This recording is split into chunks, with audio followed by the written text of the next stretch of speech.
What was George R. R. Martin's original plan for A Song of Ice and Fire? How far from that has he drifted, and can we get any clues from his original plan about what to expect from the final two books? Hi everyone, this is Robert. Welcome to In Deep Geek. On this channel we cover the world of Ice and Fire in depth, as well as The Lord of the Rings, The Witcher and more. Welcome. George R. R. Martin started writing A Song of Ice and Fire in 1991, 5 years before the first book was published, and he expected it to be a trilogy.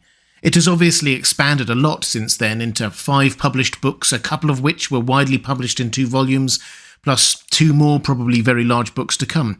Plus there are 2 in-world history books and the Duncan Egg novellas, as well as the TV show, of course, House of the Dragon, and lots more planned. Background has been expanded upon, new plots and characters added, original ideas expanded upon, adapted or abandoned altogether in over 3 decades of world and story building. This is all to be expected, particularly for somebody who describes themselves as a gardener writer, letting the characters and plot lines grow as they are written, rather than plan and structure it all out at the beginning. The world is now massive. But what was George R. R. Martin's original plan for the story when it was just a simple trilogy? Do we even know?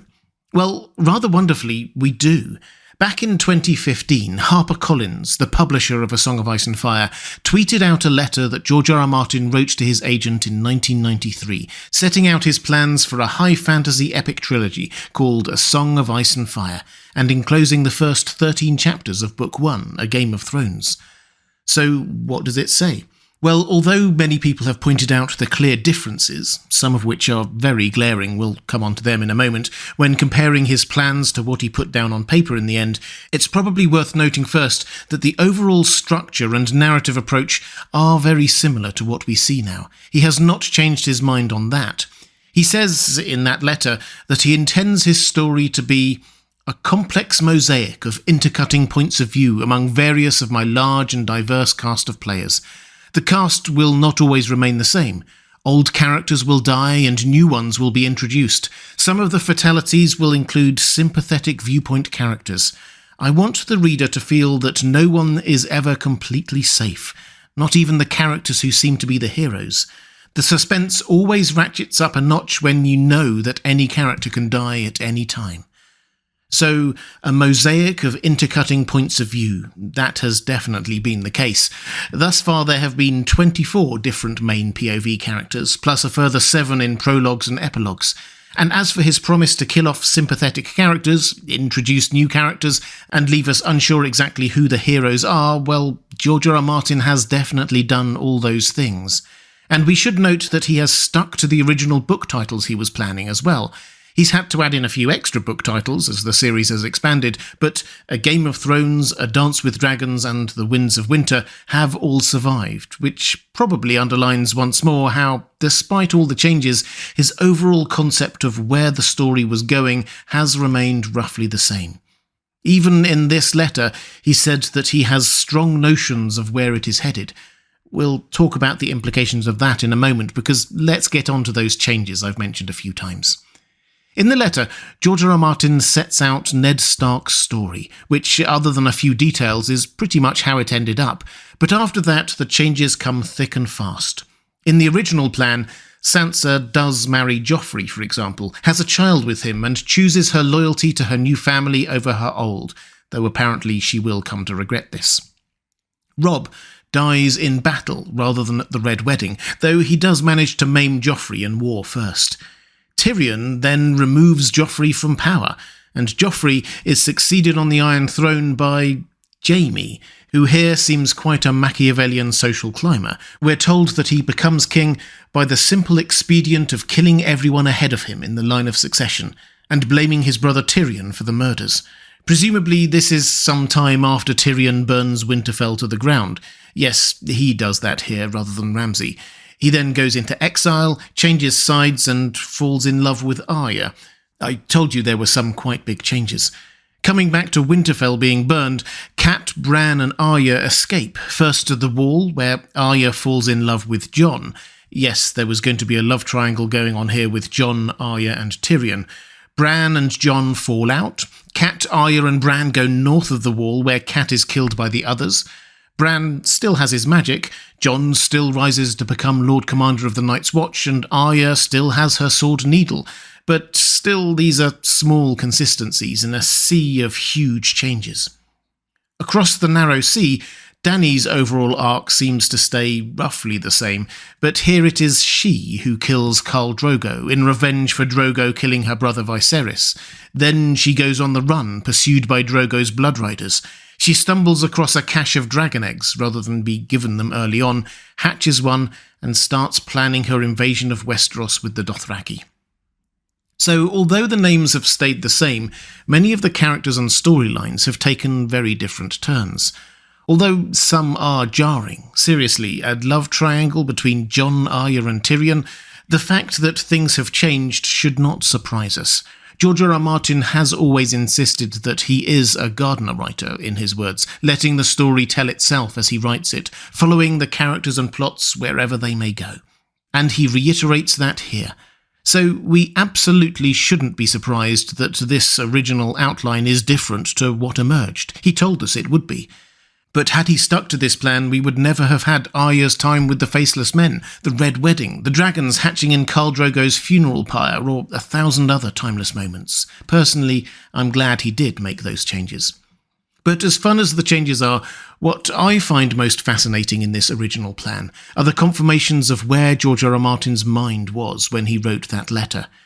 Jon's parentage clearly was an important plot point right from the start, as he talks about the truth of it being revealed at the end. I think most fans are now satisfied that he is the son of Rhaegar and Lyanna in the books, as it was on the TV show, but this is yet more confirmation that George R. R. Martin didn't just include questions over Jon's parentage as a bit of extra colour for the character. Who his parents are will prove important.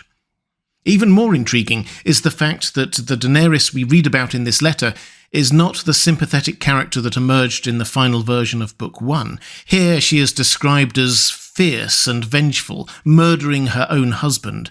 Her invasion of Westeros is called a great threat to Westeros, with barbarian hordes bent to her will.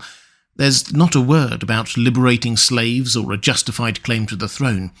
Did George R. R. Martin change his mind on the character, or did he just delay revealing these aspects of her until later in the story?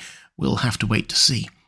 Taking a step back, it's also noticeable that the story we have read so far in books 1 to 5 still only covers what George R. R. Martin was hoping to include in Book 1, and perhaps part of Book 2. Book 2, as he describes it in this letter, covers Dany's invasion, which hasn't happened yet in the main story. Indeed, there is one whole paragraph of the letter, apparently about what happens in Book 2, which was blanked out by HarperCollins before they published it, presumably to avoid spoilers, things that were planned for Book 2 that haven't happened yet. So although the story has clearly expanded, does this mean that we're still only less than halfway through to the ending he says he is pretty clear on? Perhaps. Can he fit all that into just 2 more books? That's another question entirely. But I think the biggest thing here is what is revealed about the overall structure of the story. The original conception was of 3 novels and 3 challenges to the Peace of the Seven Kingdoms of ascending ferocity.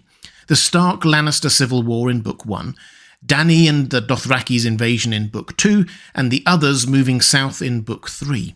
The 3 challenges and stories would interconnect and come to a culmination in Book 3. Which is worth dwelling on for a moment, because whereas we may absent-mindedly think that the White Walkers aren't really that scary because they only ever got as far as Winterfell in the TV show, or the dragons aren't really a threat because Dany is, well, Dany, in George R. R. Martin's original conception, both, and the ongoing civil war in Westeros, are existential threats to Westeros. George R. R. Martin often references the poem Fire and Ice by Robert Frost, which clearly paints ice and fire as both having the potential to destroy the world. That goes, some say the world will end in fire, some say in ice. From what I've tasted of desire, I hold with those who favour fire. But if it had to perish twice, I think I know enough of hate to say that for destruction ice is also great, and would suffice. So, if this overall structure still holds, and it seems to still be sort of holding. Westeros will be reeling from the seemingly endless civil war of the original Book 1, expanded out in writing to the first 5 books.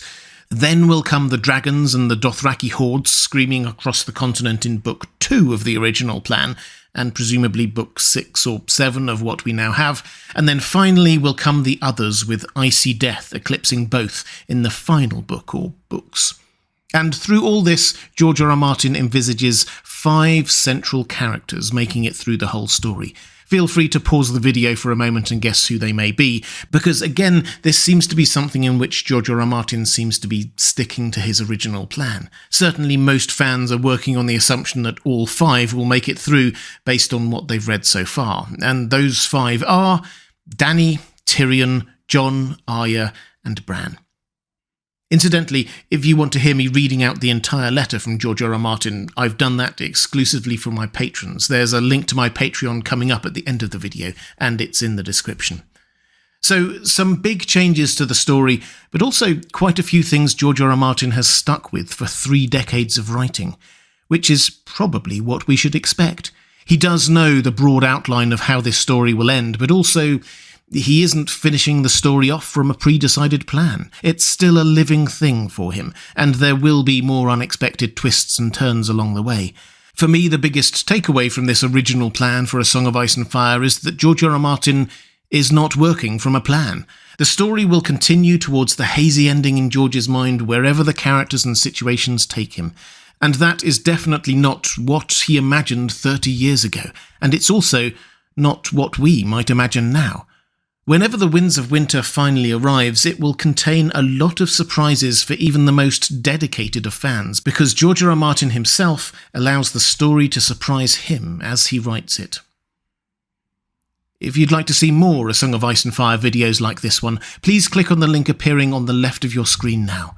Or if you'd like to support this channel, or get access to my reading of that letter by George R. R. Martin, thank you. There's a link to my Patreon on the right of your screen. Thanks for watching. That's all for this time. I'll see you again soon.